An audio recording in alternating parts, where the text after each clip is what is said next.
Airport security wrongly singles out Emma Reeves, embarrassing and intimidating her in front of everyone. Just as things get worse, her brother Keanu Reeves steps in, calmly exposing their unfair treatment and forcing the officers to follow proper procedure. In the end, Emma regains her dignity, and the airport staff learn a hard lesson about respect and prejudice. I want to tell you about a day that Emma Reeves will never forget. If you've ever been talked down to, or made to feel small in a place where you were supposed to be safe, you're going to recognize pieces of yourself in her story. Emma's day started with that strange mix of excitement and nervous energy you feel before a big trip. The automatic doors of the airport slid open, and a wall of cold air conditioning and noise crashed into her, rolling suitcases, coffee machines hissing, boarding calls echoing overhead. She hugged her denim jacket tighter around her pink tank top and told herself, "You've got this. It's just a flight, not a battlefield." Still, her hands were shaking a little as she adjusted the strap of her backpack. This trip was more than a vacation. It was her chance to finally present her own artwork at a small gallery opening in New York. The first time her name would be on the wall instead of hidden in the credits of someone else's project. On the ride to the airport, her brother Keanu had called her 3 times, just to double-check. She hadn't forgotten her passport, her inhaler, or the lucky silver ring he'd given her when she graduated. He wanted to drive her himself, but she had refused, half joking, half serious. "If you walk me all the way to the gate like I'm 5, I'll never learn to do life on my own," she'd said, laughing into the speaker. He'd laughed too, that quiet, soft laugh of his, and answered, "Okay, little star. But promise me one thing, if something feels wrong, you speak up. Kind but firm, you don't disappear just to keep other people comfortable." Now, standing in the echo of his words as she wheeled her suitcase toward security, she wished he were beside her anyway. The security line snaked back and forth in a slow, shuffling river of people. A baby cried somewhere near the front, a businessman argued into his phone, and behind Emma, a college couple argued playfully about who had forgotten the charger. For a moment, the scene felt almost funny. Emma smiled to herself, remembering how Keanu had once tried to expert pack her suitcase for a press tour. He'd rolled her socks into perfect little cylinders, given a long speech about space optimization, and then realized he'd forgotten to leave room for shoes. They'd ended up sitting on the floor, laughing so hard they cried, surrounded by a mountain of clothes. That memory warmed her chest now, easing the tightness in her throat. When it was finally her turn to step up to the gray plastic bins, the energy shifted. The officer at the belt, a woman with tired eyes and a name tag that read "Hail," barely looked at Emma as she spoke. "Shoes off, jacket off, laptop out, liquids in the tray. Move quickly, ma'am, we're backed up." Her tone wasn't cruel, just mechanical, but something in it pressed on Emma's old insecurities. Don't be a problem, don't hold people up, don't make a fuss. She kicked off her sneakers, peeled off her jacket, and slid her laptop out of its sleeve with clumsy fingers. Her favorite sketchbook balanced on top of the bin, its spine cracked and worn, stuffed with months of drawings and private thoughts. She hesitated, then sent it through the machine. As she stepped into the full-body scanner, she did what Keanu had taught her for red carpets and interviews. Shoulders back, chin up, slow breath. The machine hummed around her, a ring of cold technology. When it released her, she stepped out, expecting the usual bored nod and gesture forward. Instead, she heard the sharp, unmistakable beep of an alarm behind her. A different officer's voice cut through the noise. "Bag check on lane 4. Possible prohibited item." Emma turned, heart suddenly pounding, and watched as her carry-on suitcase emerged from the conveyor belt with a red light flashing above it. "That's mine," she said quickly, raising a hand. Officer Hale barely glanced her way before flagging down a taller man in a dark blue uniform. He moved with brisk, practiced authority, his jaw set. His badge said Vargas, and his eyes swept over Emma in a fast, assessing scan that made her feel like a complicated math problem he didn't have time to solve. He pulled her suitcase off the belt and placed it on the inspection table. "Ma'am, step over here," he said. His tone carried something harder now, a hint of suspicion that stung more than she expected. People in line began to watch. Emma's mind raced. Did I pack something wrong? She replayed the night before, rolling her clothes, tucking her sketchbook into the front pocket, wrapping the small metal sculpture she'd made in bubble wrap. It was a rough little figure of a girl standing on the edge of a cliff, arms open wide. "It's just my art," she said, trying to keep her voice steady as she approached the table. "I'm an artist. I have a small sculpture in there. It's completely harmless." Officer Vargas didn't look up. He unzipped her suitcase. His movements clipped and began pulling out her things one by one. Her underwear landed on the cold metal table first, then her neatly folded shirts, then her toiletries bag. The intimate contents of her private life were suddenly on display under the harsh white lights, in front of strangers shifting their weight and pretending not to stare. A blush burned up her neck into her face. Emma swallowed hard. "Can you maybe do this a little more privately?" she asked.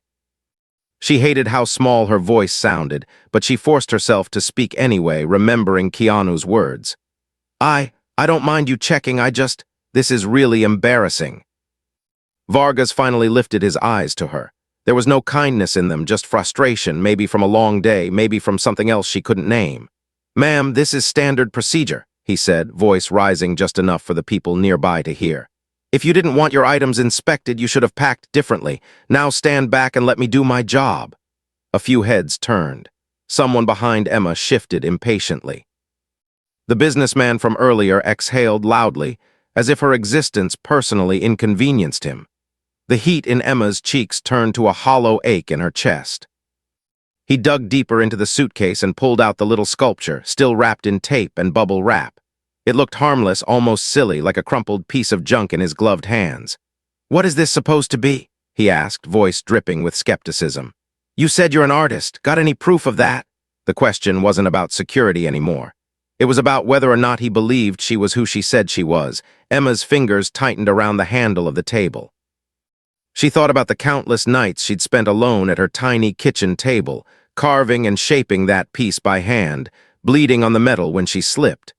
She thought of all the times people had told her art wasn't a real job, that she was just wasting time with hobbies.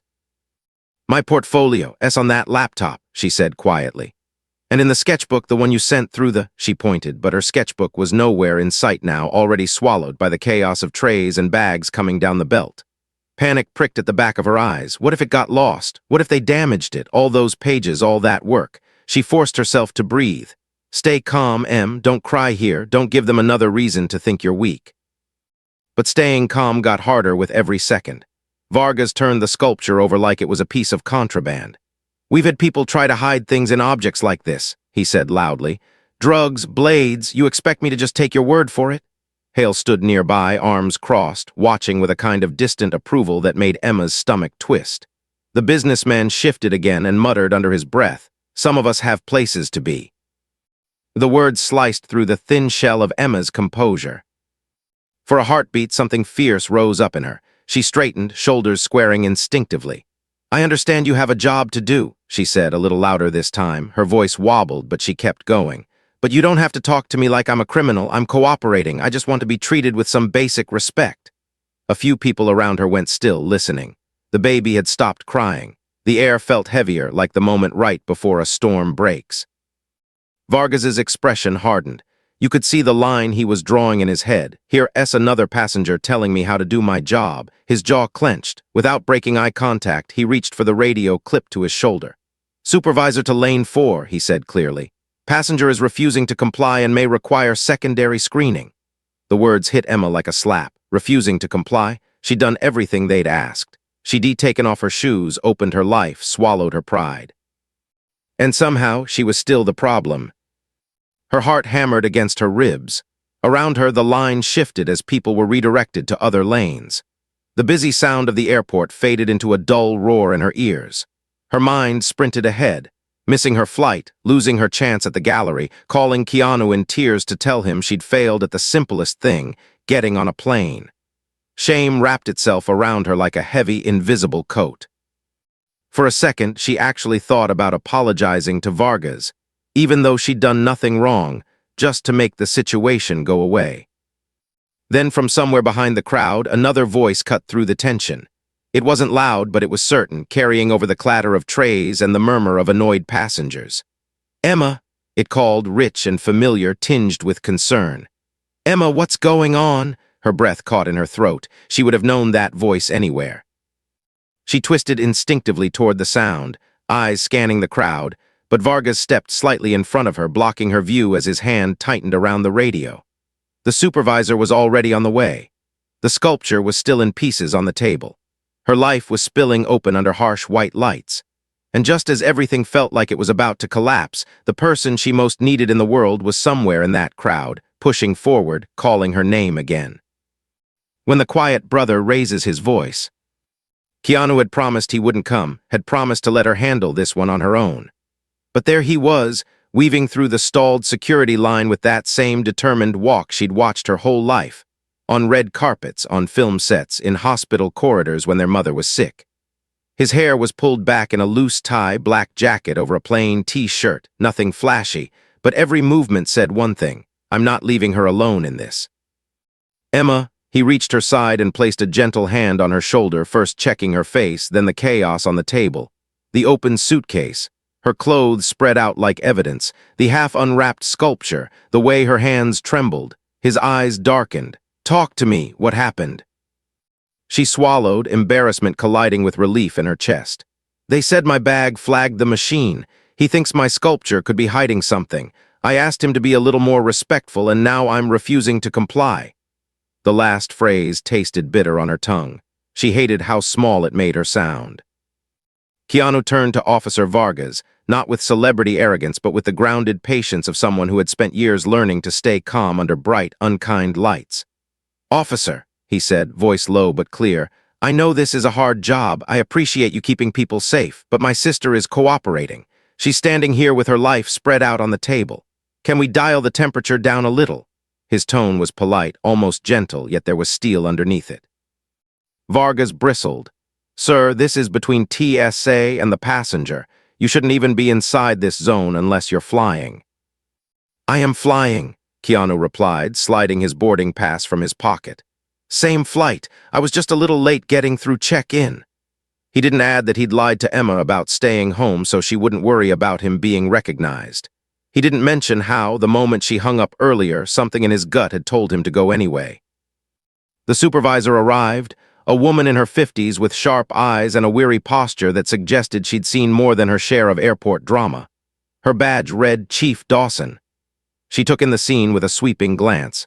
The open suitcase, the scattered underwear, Emma's flushed face, Keanu's steady presence, the cluster of curious passengers pretending not to listen.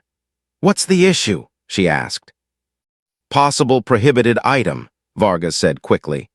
"Passenger is becoming argumentative and resisting standard procedure." Keanu's jaw tightened, but before he could speak, Emma stepped forward. Her heart thudded against her ribs so loudly she was sure the whole terminal could hear it. "I'm not resisting," she said, forcing the words out. "I just asked not to be humiliated. My art is in that bag, my whole portfolio is on that laptop. I'm on my way to my first real gallery showing. This is everything to me." Her voice cracked on that last sentence, and for a moment you could see past the airport chaos to the scared, determined artist underneath. Chief Dawson's gaze lingered on Emma's face, then dropped to the little sculpture, then to the passengers still waiting, shifting, judging, recording mental snapshots of this moment. Something flickered in her expression, annoyance, yes, but also something more complicated like recognition. "Officer Vargas," she said slowly, "did you run a secondary scan on the item?"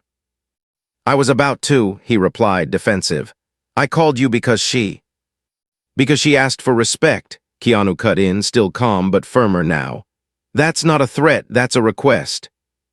For a long beat, no one moved. The conveyor belts hummed. The announcements droned on. Then Chief Dawson let out a small breath. "All right," she said. "We'll handle this by the book. Ma'am, sir, you're coming with us to a separate screening room. We'll rescan the item, check the bag properly, and figure out what triggered the alert. Until then, you're not cleared to proceed." Emma's stomach dropped. A separate room meant more delays, more questions, maybe missing the flight entirely. She looked at the big digital clock above the checkpoint and did the math. Boarding for her flight started in 30 minutes. Half her life had been spent watching those numbers count down on screens, measuring time by what she might lose next. Keanu squeezed her shoulder, silently asking, "You okay to keep going?" Emma swallowed her fear and nodded. She didn't feel brave. She felt like a thin thread stretched to breaking. But backing down now would mean agreeing that her dignity was negotiable. that some people were allowed to talk to her like she was less than human. Chief Dawson gestured toward a gray side door, away from the curious eyes of the line. Emma gathered her scattered clothes with shaking hands, stuffing them back into the suitcase as best she could.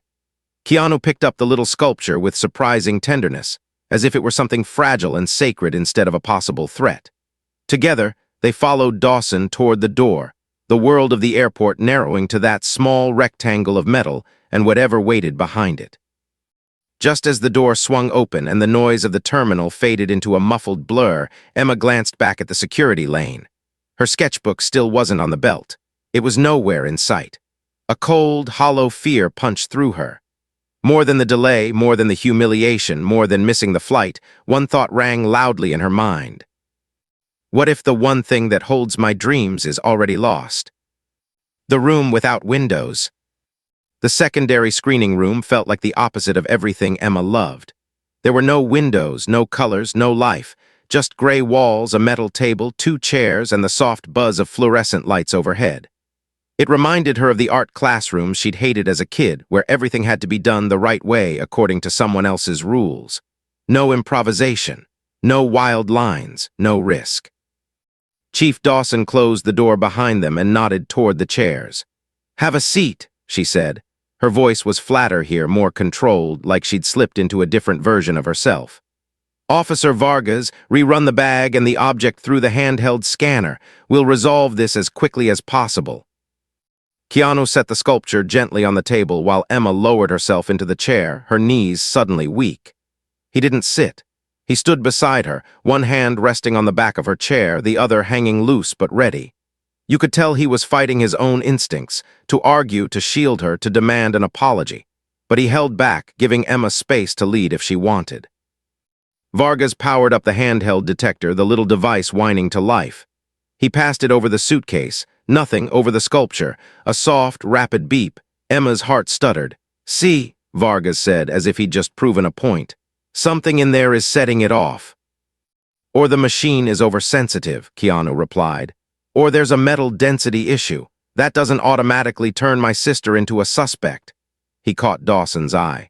"Can we open it together slowly? I'd like Emma to explain what you're looking at while you inspect it. She knows every millimeter of that piece." Emma looked at him, surprised.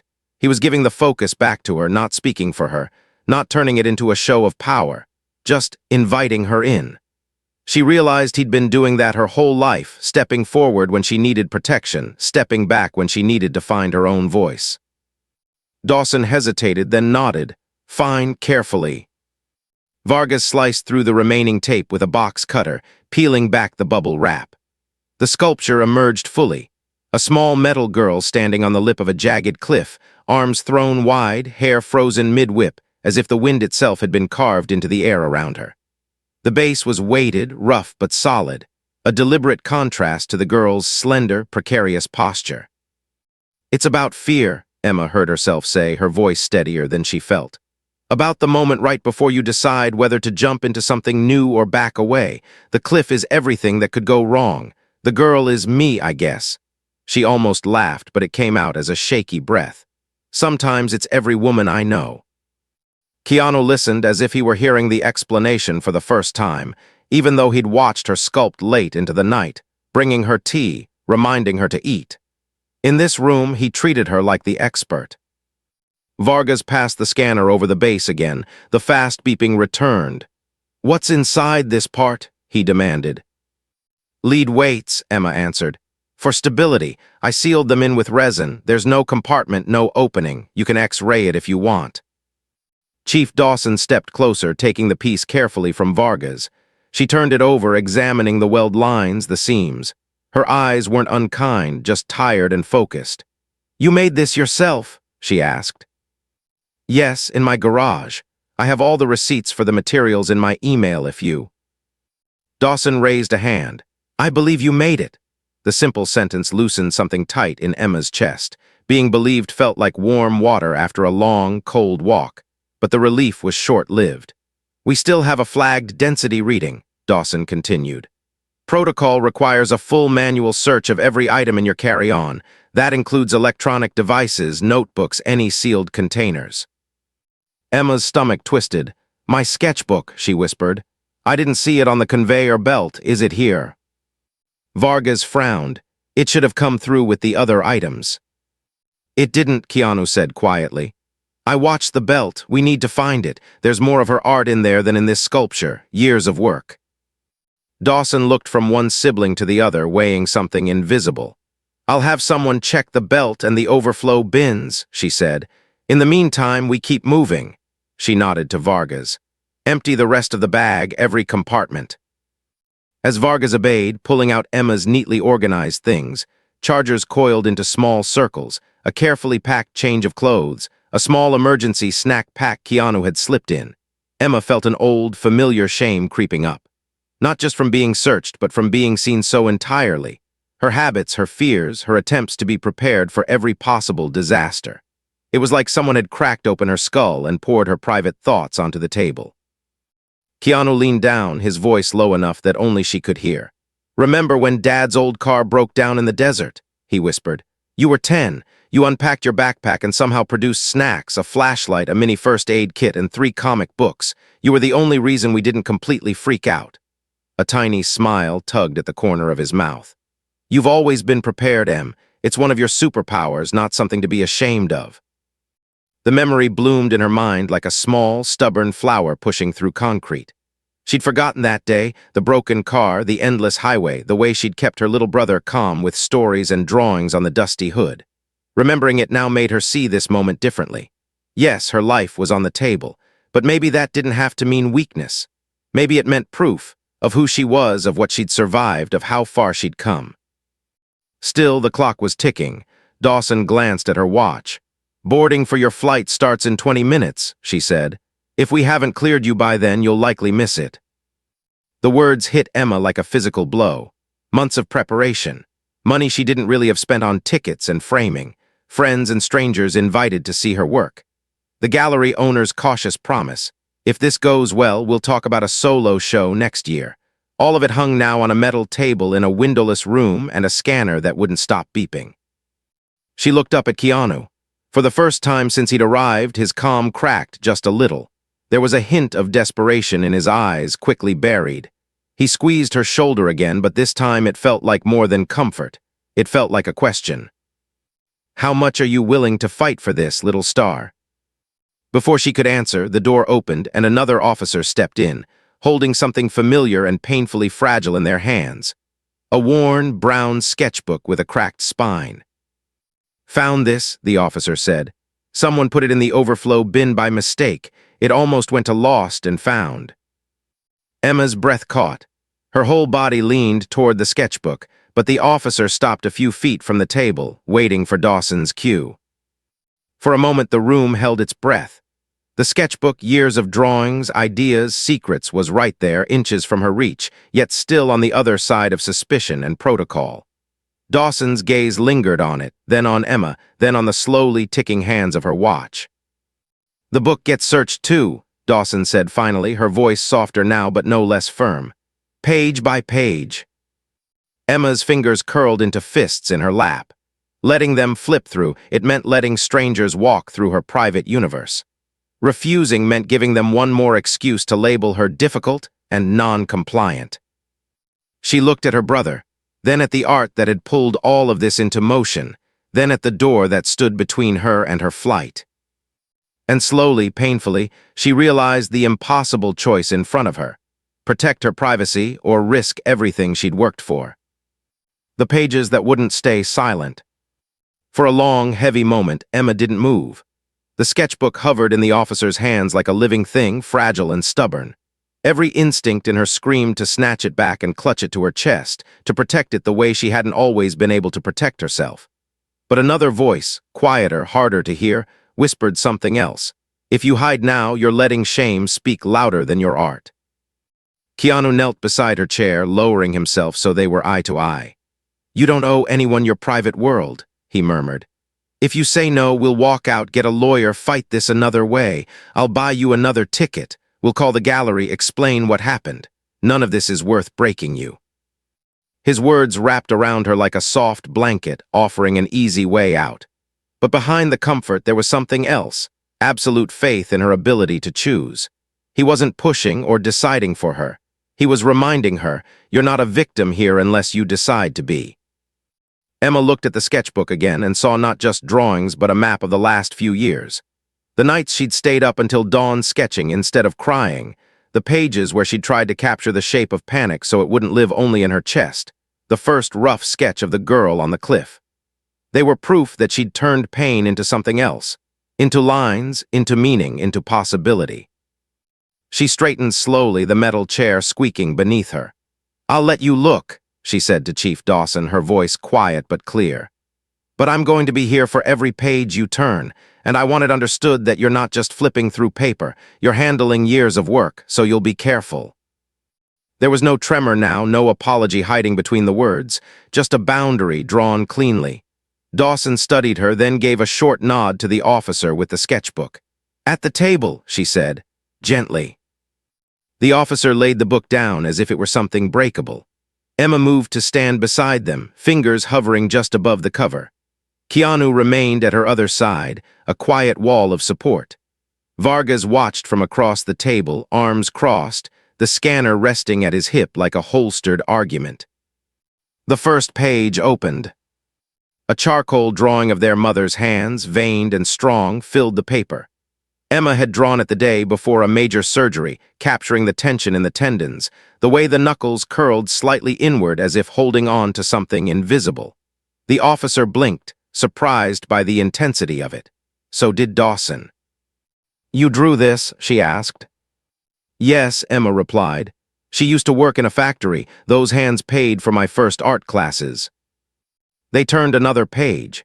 A series of subway sketches, strangers half-finished, caught in motion, faces blending into one another. Then a small self-portrait, eyes too big for the face, shoulders slightly hunched, as if the version of Emma on the page expected to be overlooked. Page after page, her life spilled out, not as evidence of wrongdoing, but as evidence of existence, of feeling, of trying. Sometimes the drawings were raw and messy, smudged from tears and erased lines. Sometimes they were clean and sharp, full of confidence she hadn't felt at the time. Each page made the room feel a little less like an interrogation chamber and a little more like a strange, accidental gallery. Keanu watched Dawson's expression shift, almost imperceptibly. The chief's shoulders relaxed a fraction. The tight line of her mouth softened as she realized this wasn't just a passenger with an attitude. This was a whole human being with a world inside her. Then they reached a 2-page spread that made everyone go still. On the left page, a detailed drawing of an airport security line seen from a low angle like a child looking up. The officers were faceless shadows behind bright, blinding lights. The passengers were small and blurred like they didn't quite belong to their own bodies. On the right page, that same line redrawn, but this time the officers had clear, tired human faces, and one of them was bent down, tying a kid's shoelaces while the machine beeped harmlessly in the background. Emma swallowed, her throat tight. "I drew that a year ago," she said softly. "After watching a video of someone getting screamed at in a checkpoint, I kept thinking how someone's worst day is just someone else's Tuesday at work, and if either of them forget the other is human, everything goes wrong." Silence settled over the room. Even Vargas looked away for a second, something uncomfortable flickering across his face. Chief Dawson closed the sketchbook gently, her hand resting for a moment on the worn cover. When she spoke, her voice had changed. It was quieter, less clipped, touched by something that sounded almost like regret. "You're right," she said. "Sometimes we do forget." She turned to Vargas. "Run the sculpture's base through the X-ray in the back, full density map. If it's just lead and resin, we clear them. No more pulling apart every sock and T-shirt. Understood?" Vargas hesitated. "Chief, the readings are a tool," she interrupted. "Not a verdict, go." He took the sculpture and left the room, the door swinging shut behind him with a soft click. Emma looked at the clock on the wall, 15 minutes until boarding. Her chest tightened again. Even with Dawson's shift in tone, time was still an enemy they couldn't negotiate with. Keanu finally sat down, the fatigue of the last hour showing at the edges of his posture. "You okay?" he asked. She let out a shaky laugh. "Define okay." My soul is spread over 50 pages, a stranger is X-raying my heart in statue form, and my first big break is evaporating by the minute. He smiled gently. That's a no, then. But underneath the joking, something else hummed, a new current between them. For the first time in a long time, Emma didn't feel like the younger sibling being rescued by the successful older brother. She felt like a person standing beside him. Different paths, same ground. The door opened again. Vargas stepped back in, holding the sculpture with a stiff, controlled grip. His expression was unreadable. Dawson straightened. "Well," she asked. He set the sculpture on the table. "Lead weights, resin, hollow nowhere, no compartments, nothing hidden." He swallowed, the next words sounding like they physically hurt to push out. The alert was likely triggered by overlapping densities and a calibration error on the primary machine. "So," Keanu said slowly, "my sister's suspicious object is just her art, exactly like she told you." Vargas didn't meet Emma's eyes. "Yes, sir." A thick silence settled over the room again, but it was different this time. Less electric, more heavy, filled not with suspicion but with the weight of what had just happened, and what it had almost cost. Chief Dawson exhaled, then looked directly at Emma. "You're clear to fly," she said. "Both of you. I'll have someone escort you to the gate and notify them you were delayed by screening. They'll hold the flight as long as they can." Relief washed through Emma so suddenly her knees almost buckled. She grabbed the back of the chair to steady herself. It was over. She could still make it. Her art would hang on those gallery walls after all. But as she looked at her repacked suitcase, at the sculpture, at her closed sketchbook, another feeling rose up, unexpected and sharp. Anger. Not the wild, destructive kind, but a clean, focused anger that came from finally seeing clearly. She pictured the line outside, full of people who didn't have a famous brother who could walk through a crowd and make officers reconsider their tone. She imagined the passengers who didn't have the words, or the courage, or the belief that they were allowed to ask for respect. She picked up her sculpture, feeling the weight of it in her hands. The cliff, the girl, the wind frozen in metal, and realized something with a jolt that stole her breath. This moment, right here in a windowless airport room, might be the very edge of her own cliff. And the next step she took, whether out the door to chase her dream or back toward the table to say something more, would decide not just how this story ended for her, but what kind of person she was going to be from this point on.